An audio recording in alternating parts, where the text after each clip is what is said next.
We've recently had multiple players have nagging pain with feet, heels, ankles, and knees. So I put together a short video for some approaches to manage these issues. Note, I'm not a physician or physical therapist. I'm just an aging athlete who has personally had to work through most of these issues at some point in the past. I'm giving you the exercises that don't require significant equipment, have negligible risk of making any injury worse, and have worked for me personally. With that said, if you have a significant injury, please go to a doctor and follow what they tell you to do. Note that what I'm about to show you is helpful for rehab, that is, therapy after you have an injury. But even more effective is prehab, which means doing these before you have an injury to improve your chances of not getting one in the first place. Look, soccer can be tough on your feet, your knees, and ankles, so invest the time before you get hurt to make them bulletproof. If your knee or foot or ankle is hurting right now, you should probably be doing these every day. If you're not currently hurting, you should probably take 10 minutes and do these a few times a week. Okay, let's start with knees. First, proper functioning knees work almost like a door hinge. They bend back and forth, and it's when you introduce other pressures into that mix that you create injuries.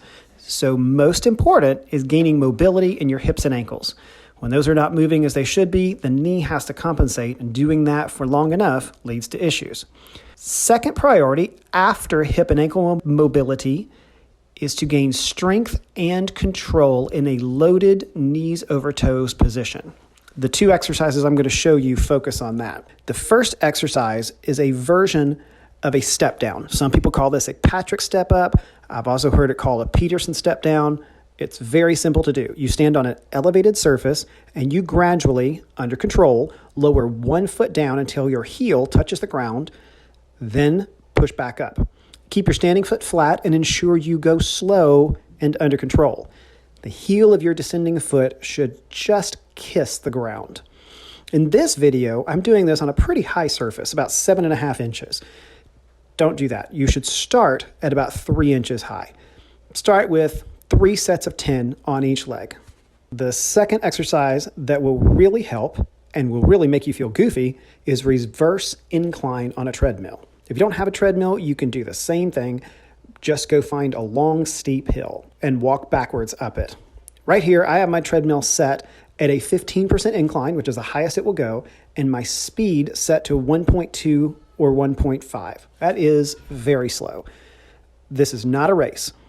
And this can also be very disorienting at first, so be careful.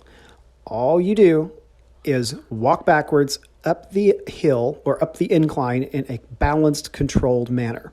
Start with 4 or 5 minutes, and you can work up to 8 or 9 minutes after a couple of weeks. As I have recently been dealing with a knee injury, this has become the first part of my warm-up each day. I will usually do this for a few minutes before I go run or bike or row or lift any weights. I can feel my knees go from stiff and achy to warmed up and ready to go after a few minutes. Now let's talk ankles and feet. I've heard multiple players tell me that some part of their foot or ankle or heel is hurting. These are not magically going to fix it, but adding in these exercises will help. First are anterior tibialis raises. That anterior tibialis is that long muscle on the front of your shin right next to your shin bone. I know they don't seem important, but if your tibialis is weak, you're almost guaranteed to have knee or ankle problems or shin splints. Doing these exercises are easy. You just rest your hips against the wall, move your feet about a foot off the wall, keep your knees straight, and try to point your toes to the ceiling, 1 foot at a time. I recommend 3 sets of 20 to start, and then you can work up to 5 sets. If these feel too easy, you can step your heels farther away from the wall. Remember that you want to keep your knees straight. Next is doing some release on the bottom of your foot. You need a hard floor, a hard ball, and the willingness to get in there and actively massage the soft parts on the bottom of your foot. A lacrosse ball is ideal. That's what I'm using here. You can pick it up for a couple of bucks at Academy. If you don't have one, I guess you could also use a baseball. I personally hate doing this as it hurts the bottom of my foot, but it makes a big difference in your flexibility. Just put some weight on your foot and roll the lacrosse ball around the soft part of your foot. Make yourself do 2 minutes on each foot, and you will be surprised at the effect. Next is a bit of foam rolling on your Achilles tendon and calf.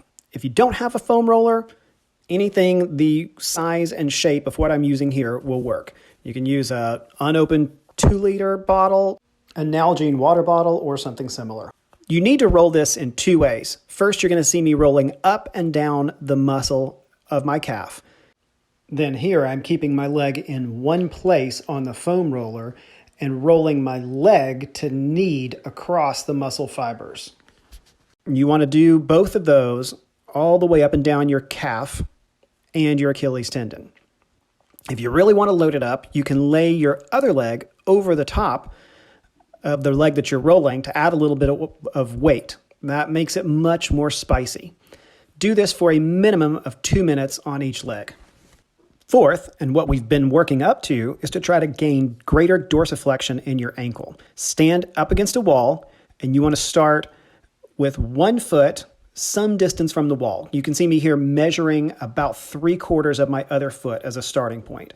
Keeping your heel on the ground, you're going to push your knee towards the wall for 10 seconds, and then you're going to go up on your toe for 10 seconds. Kind of like a calf raise. Notice that in the calf raise, you want to be actively pushing all the way through your big toe, like you were trying to push your big toe into the ground, hard enough to make a dent in the floor. You want to hold each of these positions for 10 seconds for 5 rounds on each leg.